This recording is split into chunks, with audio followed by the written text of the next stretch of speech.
I will read a bedtime story from Milton Erickson. As I'm going to read this, I was just thinking, one of the things that I was thinking about yesterday was, how do you know your subconscious is working now? How do you know it's working on your behalf? Because for years I've heard about the subconscious and the wonderful workings of the subconscious. And the other night I was so frustrated that I just wanted to know if it was really working. We have faith, we have belief in God, some of us, our belief in our fellow man, woman,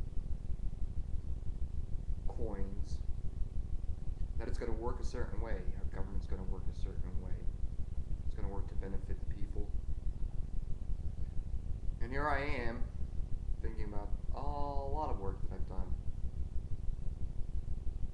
trying to find out more about the subconscious now, and sooner or later I probably will, and I'm not sure there is one. So people question if there's a God. I'm certain of that. I'm just not certain there is a subconscious.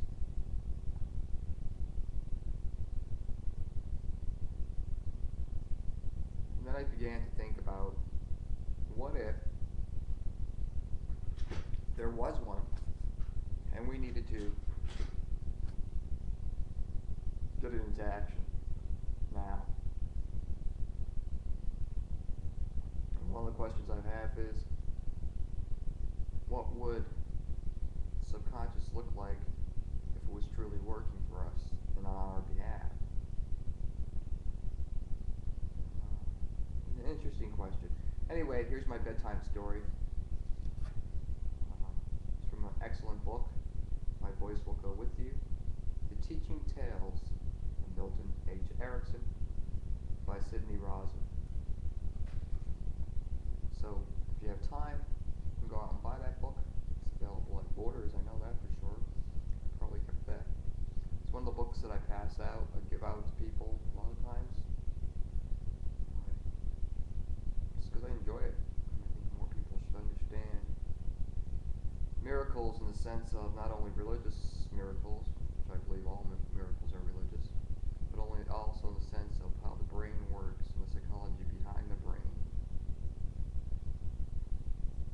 and what the brain allows us to do, doesn't allow us to do.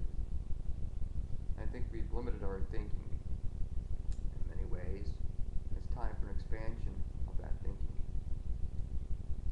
So, this is called 7 asterisk. One of my subjects was a most excellent person with whom I did a lot of experimental work. He was a psychologist.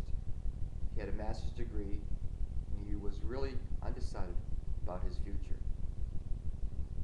We used him experimentally, and he became aware that he had an uncommon mind. I loaned him all my medical books, and he entered medical school. In his senior year, one of his professors, who liked him very much, said, "Arthur, how do you think you will get along in my examination?" And Arthur replied, "I won't have any trouble with your examination. You have only got 10 questions, and they are." And he proceeded to name all 10 questions. The professor said, "Well, you know exactly the questions I'm going to ask. You have even told me them in order that I have got those questions. Did you break into my office and get hold of the carbon copy?"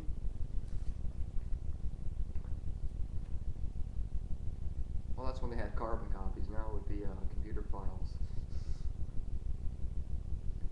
So, it's an anachronism. Well, not really an anachronism. It just, nowadays it's so common to have computer files, hard drives, and CDs, different devices. Arthur said, "No, I just knew what you would ask me on the final examination." The professor said, "That's not good enough for me. I'm going to take you in talk to the dean. The dean listened to the story. He said, "Is that true, Arthur? Did you know the questions?" And Arthur said, "Of course I know the questions. I attended his course and listened to his lectures." And the dean said, "In some way you must have gotten hold of the mimeograph sheet, and unless you can prove otherwise, I'll have to bar you from taking the examination, and you're not going to graduate because of dishonesty." Arthur said, "You want proof that I knew before the professor did what his questions were going to be? You could send someone to my room and get my notebook and the notes I took on his lectures, and you will notice that I have certain things marked with asterisk. All the questions that the professor is going to ask are marked with 7 asterisks. You will see 1 and 2 and 3 and variously applied to those asterisk questions, because he has a habit of asking only 10 questions. I selected 10 notes that I gave 7 asterisks to, because those were the things he gave most emphasis to, both throughout the year and during the summary session at the end of the year." Now, they sent someone to get that notebook and found that Arthur had marked some notes with 1 asterisk, some with 2, some with 3, and some with 4, and some with 5, and some with 6, and that there were only 10 marked with 7 asterisks. The asterisks were numbered not serially from 1 to 10.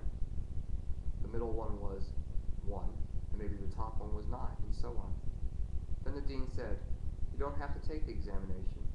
You really listened, and you heard the special intonation that the lecturer gave to those particular points." When you listen to a lecturer and you pay attention to the emphasis that he gives various topics, you can pick out the things that he's going to include in his examination. Arthur was remarkable.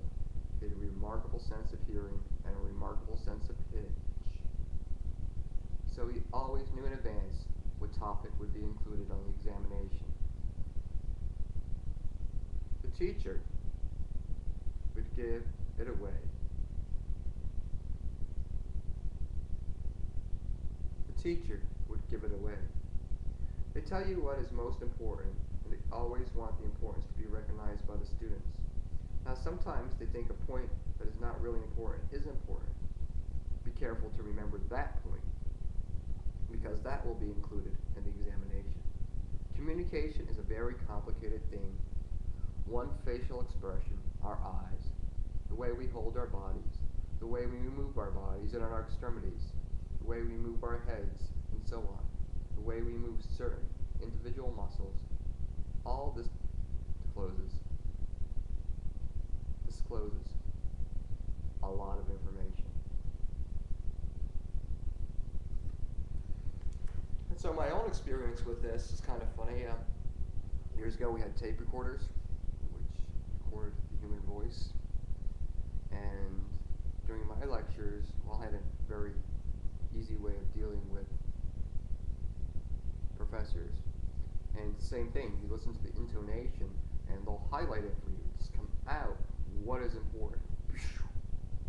So I used to have a tape recorder and it had a little number system of marking things.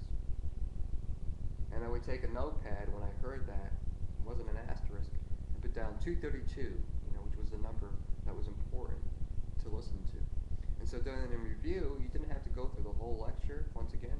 All you had to do is go to the highlighted spots and listen to that lecture in a much shorter, compressed time. Because even in books, there's lots of information, and we discern what information is important and what information is not. And usually if you read backwards, especially in psychology books that go towards the middle, that whole book comes down to about a page. And the rest is just gravy.